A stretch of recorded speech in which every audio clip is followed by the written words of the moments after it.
ആകാശവാണി. നമസ്കാരം. പ്രത്യേക വാർത്താ ബുള്ളറ്റിൻ വായിക്കുന്നത് സീന ആന്റണി. രാഷ്ട്രപതിയുടെ അഭിസംബോധനയിന്മേലുള്ള നന്ദി പ്രമേയ ചർച്ച പാർലമെന്റിൽ ഇന്നും തുടരും. പ്രധാനമന്ത്രി നരേന്ദ്രമോദി ലോക്സഭയിൽ ഇന്ന് ചർച്ചയിൽ പങ്കെടുത്ത് സംസാരിച്ചേക്കും.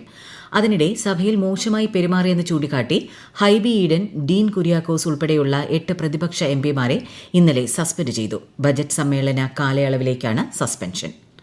രാഷ്ട്രപതി ദ്രൌപദി മുർമുവിന്റെ 6 ദിവസത്തെ ഒഡീഷ സന്ദർശനം പുരോഗമിക്കുന്നു. സന്ദർശനത്തിന്റെ 3-ാം ദിവസമായ ഇന്ന് രാഷ്ട്രപതി പുരിയിലെ ശ്രീ ജഗന്നാഥ ക്ഷേത്രത്തിൽ ദർശനം നടത്തി. കനത്ത സുരക്ഷാ ക്രമീകരണങ്ങളാണ് പുരി നഗരത്തിൽ ഒരുക്കിയിരിക്കുന്നത്. തന്റെ ജന്മനാടായ മയൂർഭഞ്ച് ജില്ലയിലെ റായ്റംഗ്പൂരിൽ വിവിധ വികസന സാംസ്കാരിക പരിപാടികളിലും രാഷ്ട്രപതി ഇന്ന് പങ്കെടുക്കും. നിയമസഭയിൽ ഇന്നും പ്രതിപക്ഷ ബഹളം. ശബരിമല സ്വർണ്ണ അപഹരണ കേസ് വീണ്ടും ഉന്നയിച്ച് പ്രതിപക്ഷം സഭ ബഹിഷ്കരിച്ചു. സഭയിൽ ചോദ്യോത്തരവേള പുരോഗമിക്കുകയാണ്. ബജറ്റ് ചർച്ചയിൽ നിന്ന് പ്രതിപക്ഷം ഒളിച്ചോടുന്നു എന്ന് ഭരണപക്ഷം ആരോപിച്ചു. എന്നാൽ പ്രതിപക്ഷ പ്രതിഷേധത്തെ തെറ്റായി പ്രചരിപ്പിക്കുന്നുവെന്നും സഭാ കവാടത്തിലെ സമരം തുടരുമെന്നും പ്രതിപക്ഷ നേതാവ് വി.ഡി. സതീശൻ പറഞ്ഞു. പ്രതിപക്ഷം വാച്ച് ആൻഡ് വാർഡിനെ വടികൊണ്ടടിച്ചുവെന്ന മുഖ്യമന്ത്രിയുടെ പ്രസ്താവന പിൻവലിക്കണമെന്ന് പ്രതിപക്ഷ നേതാവ് ആവശ്യപ്പെട്ടു.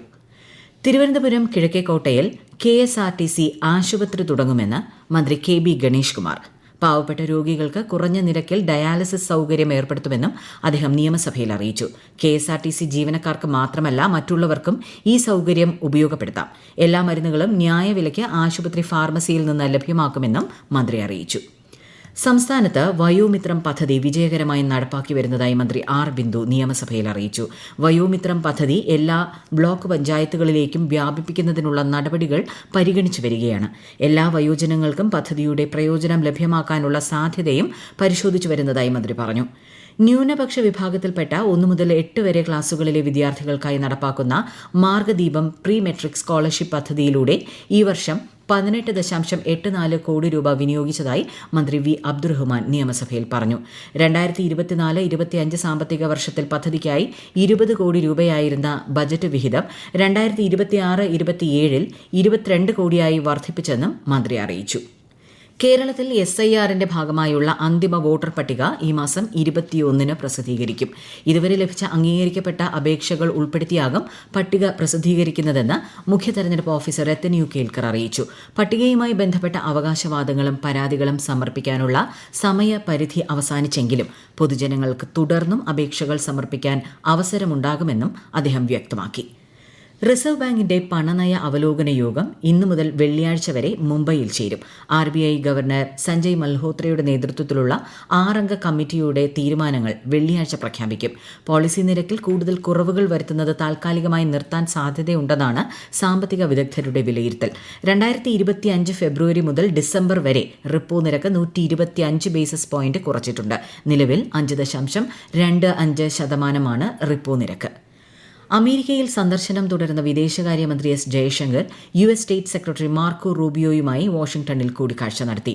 നിർണായക ധാതുക്കൾ സംബന്ധിച്ച മന്ത്രിതല യോഗത്തിൽ ശ്രീ ജയശങ്കർ ഇന്ന് പങ്കെടുക്കും. വ്യാപാരം, ഊർജ്ജം, ആണവ പ്രതിരോധം, നിർണായക ധാതുക്കൾ, സാങ്കേതിക വിദ്യ തുടങ്ങിയ വിഷയങ്ങൾ ചർച്ച ചെയ്തതായി വിദേശകാര്യമന്ത്രി പറഞ്ഞു. ഇന്ത്യ-US വ്യാപാര കരാർ ധാരണയായതിന് പിന്നാലെയാണ് ഇരുവരും തമ്മിലുള്ള കൂടിക്കാഴ്ച.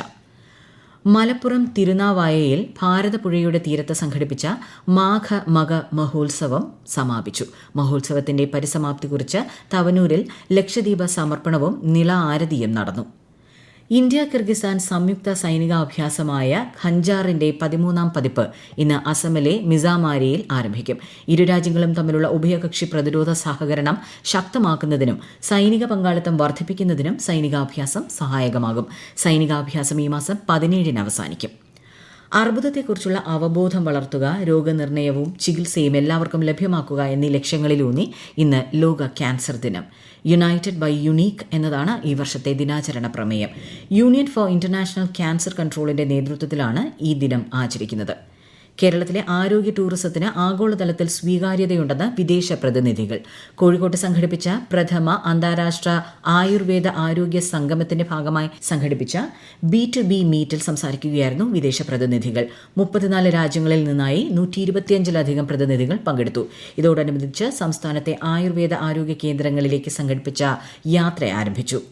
പ്രത്യേക വാർത്താ ബുള്ളറ്റിൻ കഴിഞ്ഞു. അടുത്ത വാർത്താ പ്രക്ഷേപണം ഉച്ചയ്ക്ക് 12:30.